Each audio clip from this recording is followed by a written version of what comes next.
celebrated FIDA for 50 years of impact, while First Lady Dempsey Jonathan was honored for her support to the body and Nigerian women as a whole. Past leaders of FIDA also receive awards. In Abuja, I am Makut Simon Macham, NTA News. And towards enhancing education, 2,400 students from 3 emergency states are to be relocated to federal university colleges across Nigeria. Minister of Finance and Coordinating Minister of the Economy, Dr. Ngozi Okonjo-Iweala, announced this at the 3rd Steering Committee meeting of Safe Schools Initiative in Abuja. Franca Uzoma-Olua reports. The abduction of more than 200 students of Government Girls Secondary School Chibok in Borno State led to the launch of the Safe School Initiative in Nigeria. A steering committee was also set up to monitor implementation.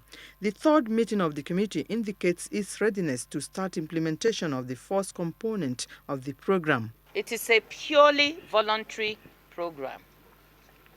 Parents who have said that they would like their children from JSS 1 and above to SS3 to go to schools, unity schools in other parts of the country, north and elsewhere, have made themselves known, and this initiative is going to support the commencement of studies of those children where their parents have elected to do that in those schools. With an initial cost of 435 million naira, scholarship has been awarded to the students with free learning materials and stipend for their parents. What we want to achieve at the end of the day is what started out as a bad experience they are going to use for good. In Borno State, most of our schools, even not all the schools, are closed, and the schools have been being allocated for GPs to be there. And recently we have had another course to transfer some of our people from Adamawa State, those that are around Goza, Askira, and other local government around the Adamawa State boundary. So they are moved down to Borno. Representative of the Adamawa State government comments on this current security situation in the state. A lot of rumors have been going around. It does not necessarily mean that people are running from those places. And I think from Yola in particular, Yola is intact. There is no problem in Yola. What we have in Yola is just we are overwhelmed with the displaced persons. So far, the committee has received cash donations from many countries, donor agencies, and the UN family. In Abuja, Franca Uzoma-Olua, NTA News. This is news on NTA International, reaching you from Abuja, Nigeria's capital. For a review of the top stories, you heard that meeting of the heads of state and government of ECOWAS has ended with a call for the immediate lifting of the constitution of Burkina Faso to allow the council to declare the seat of the president vacant.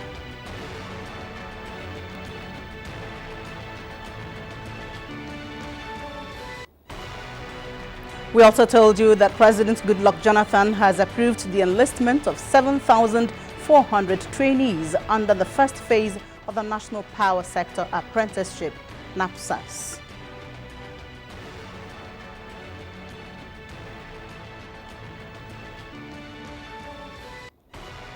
And ahead on the news, and after the break, Nigerians challenged to complement government's efforts to prisons rehabilitation.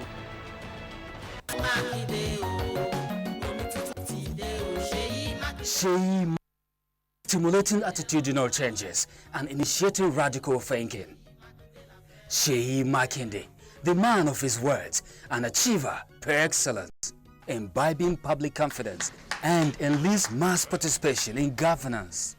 Sheyi Makinde, a philanthropist, driving a collective vision of a people of your state in a unique way. Sheyi Makinde, a man of the people and a silent achiever. Sheyi Makinde can be trusted to do more.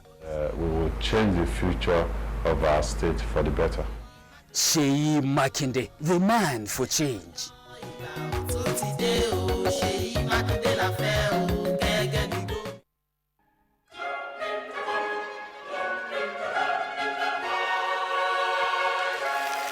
The FRC and NTA and VON annual service of 9 lessons and Christmas carols is here again. The program, which started over 10 years Abuja as a local carol night has grown into a national affair. It's an exhibition of classical and Nigerian Christmas songs and carols, Featuring spirit-lifting renditions and inspiring messages in celebration of the living Christ. Celebrated groups like the Lars Ekweme Choral Group will be there. Theme, celebrating the Prince of Peace. Venue, National Christian Center, Abuja. Date, Sunday, 14th December 2014. Time, 3 p.m. Message, Senior Pastor, Dunamis National Gospel Center, Dr. Paul Enenche. For sponsorship details, call 0803-303-7678 0803-704-3300 or 0802-722-2869. Coming live on Radio Nigeria, NTA and Voice of Nigeria, Sunday, December 14, 2014. The FRCN, NTA and Vaughan Annual Service of 9 Lessons and Christmas Carols. Making Christmas memorable for you.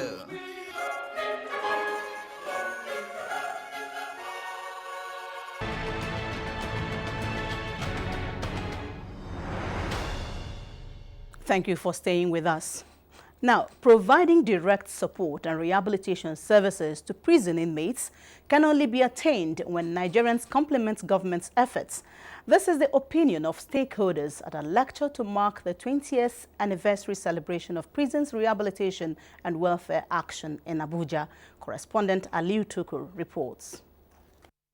The Prisoners Rehabilitation and Welfare Action, Parawa, is a non-governmental organization set up to promote corrective institutional reforms. It also participates in the rehabilitation and social development of prisoners, ex-convicts, torture victims, and youth at risk. Stakeholders say for society to become healthier and safer, prison inmates must be given a future through reforms and their rights must be respected. These, they believe, will enhance the process of recovery and integration into the society, which is viewed as a requirement to changing criminal behavior. Part of what we want to do is to get an idea of all the places where Nigerians can be held. In some places, vigilantes now detain people. Within these 20 years, we still see quite a lot yet to be done. As part of the celebrations, awards were presented to some Nigerians and organizations who have contributed to prisons reforms. Among them is former Controller General of Prison Service, late Ibrahim Jarma, and NTA's judiciary correspondent, Femi Okeo. When a non-governmental organization like Prawa goes into assisting government to achieve its goals, the Nigerian Television Authority finds it a duty, as always, to support such cause. These artworks are produced by inmates from prisons across the country through the Social Development and Rehabilitation Program, and the proceeds are going to be used to buy more equipment to support the prisoner rehabilitation program. In Abuja, Aliu Tukur, NTA News. Thank you, Aliu Tukur. And now an update on Nigeria's political arena. The People's Democratic Party, PDP, governorship aspirants have expressed hope that the party leadership will allow transparent primaries prevail to enable them to support whoever emerges as the PDP standard bearer. These were the views of the aspirants shortly after submitting their forms at the PDP National Secretariat in Abuja. Political correspondent Femi Johnson reports. November 29th will no doubt be another day of reckoning for the PDP aspirants as they look forward to being the party's standard bearer in their state when the primaries hold. While submitting their nomination form and expression of interest, they express optimism that the party leadership will live up to the promise of internal democracy. To them, it is time to consolidate on PDP's manifesto and transformation agenda. I want to bring motivation back. I want to bring people's skill back. I want to bring all the skills that I have acquired through my years in Chevron.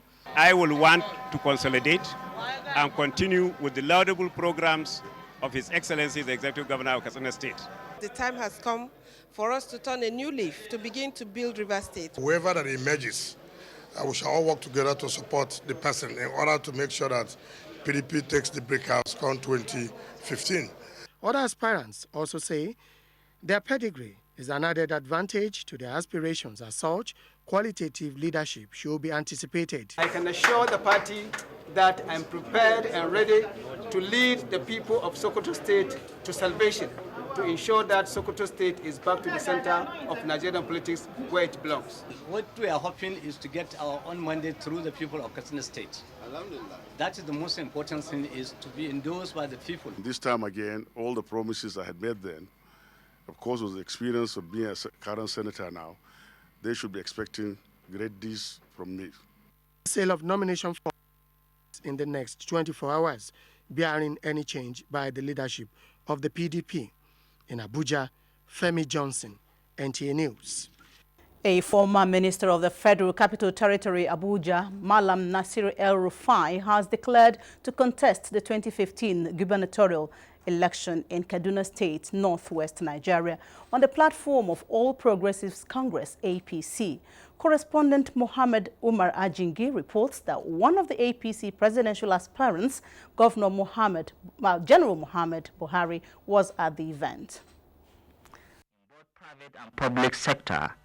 As a minister of the Federal Capital Territory, he supervised the provisions of the needed infrastructure, promoted transparency and due process. Under his supervision also, 27,000 Nigerians became landowners without having to bribe or lobby any official. He promised to bring to office of the governor a same dividends of democracy if elected. We did what needed to be done in Abuja to make it a true national capital. In contrast, what Kaduna needs are better schools, health facilities and productive farms in an atmosphere of improved peace and security.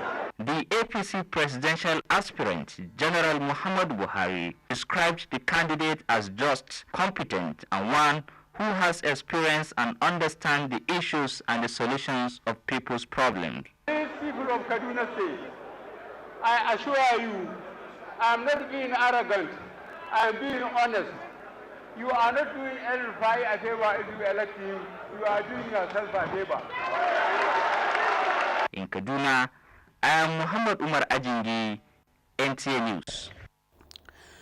Former head of state and one of the presidential aspirants of the All Progressives Congress, APC, General Muhammadu Buhari, has appealed to the people of Katsina State to come out en masse to participate in the distribution of permanent voters' card and continuous voter registration. General Buhari was speaking in Katsina State at the APC mega rally to sensitize the members of the exercise. Correspondent Awal Haliru has details. Raising thousands of supporters, General Muhammad Buhari enjoined people of the state to ensure they obtained the voter card to enable them exercise their voter right in the forthcoming general elections. The APC presidential aspirant noted that it is only with a voter card that eligible voters vote on people to ensure they register to exercise their franchise in the forthcoming general elections. He emphasized on the importance of the voter card in election process, adding that non-Nigerians should be left behind. Other speakers at the APC mega rally stressed the need for the entire people of the state to participate in the distribution exercise for the permanent voters card. The rally was attended by the Speaker House of Representatives, Aminu Waziri Tambwal. Awal Haliru, NTA News. At the Nigerian Day in London, the country's rich cultural heritage was projected as the negative foreign media projection was questioned by African delegation at the World Travel and Tourism Market. Correspondent Oyinayak Halwoka reports. The Nigerian Day was fascinating as traditional food, attire, textile and music were displayed to the admiration of all. The Nigerian Day started with a World Press Conference where the Director General NTDC Salim Banefo, alongside the Ghanaian Minister of Tourism Elizabeth Ofosu Adjire and representative from the Senegalese Tourism Board, Homan Mbaye, projected the tourism potential endowed in Africa and condemned the negative image foreign media paint about Africa. Ranging from the variety of cuisine, the making of the colorful adire from Abeokuta, Ogun State, which was amazing to tourists and exhibitors. Something very traditional. The rich cultural dance displayed from different parts of the country and their costumes were fascinating. And your culture is the best. Very interesting, very lively. The way Nigeria has been marketed and showcased across the world would go a long way in supporting the transformation agenda of the current administration. We have everything and every reason to celebrate. We have a government that is focused on making Nigeria the leading African tourism organization country in the world today. The Nigerian stand was said to be the most visited by tourists. From London, Oina Kalu Oka, NTA News.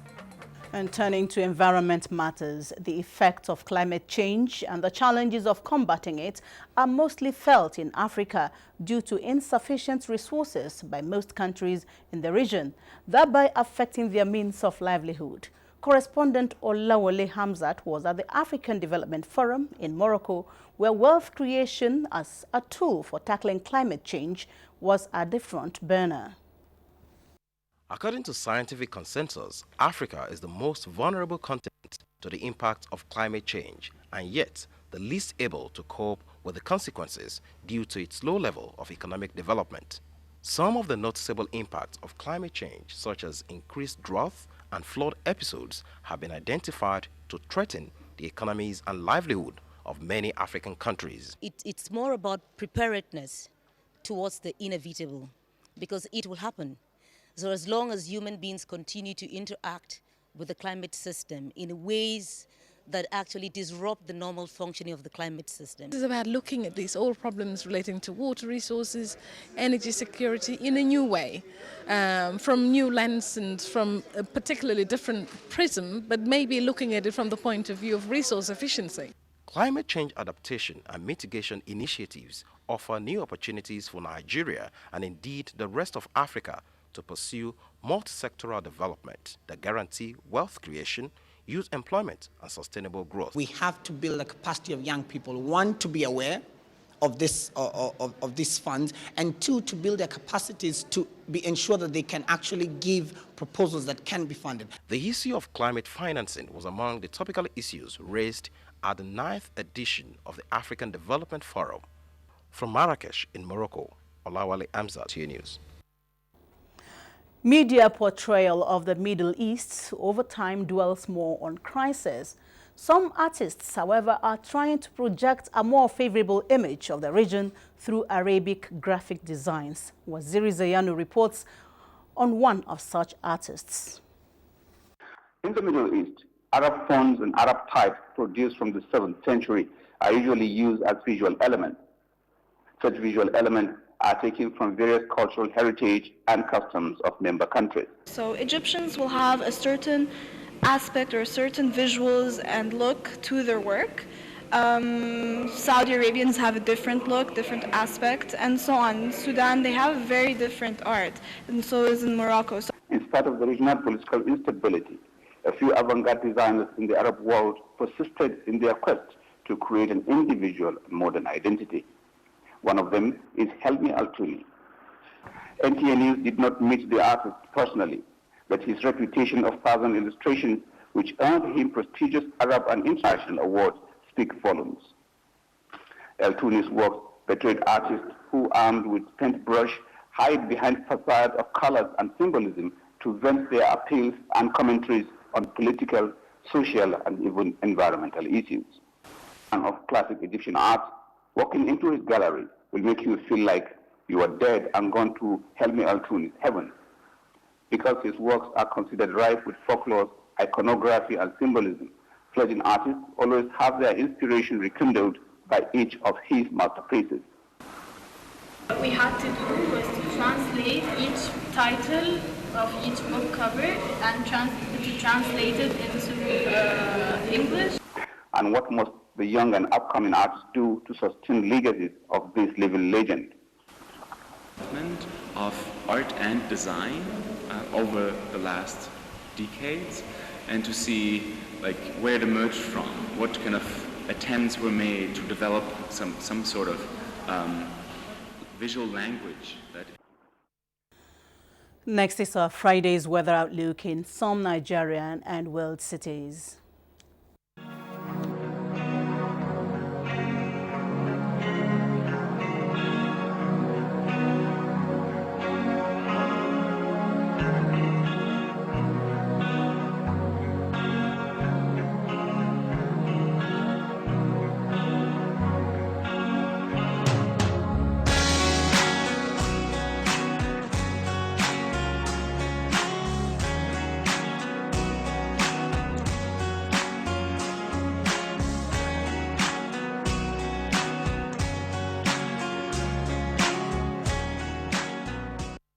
And with the weather report, we conclude the news. We thank you for watching.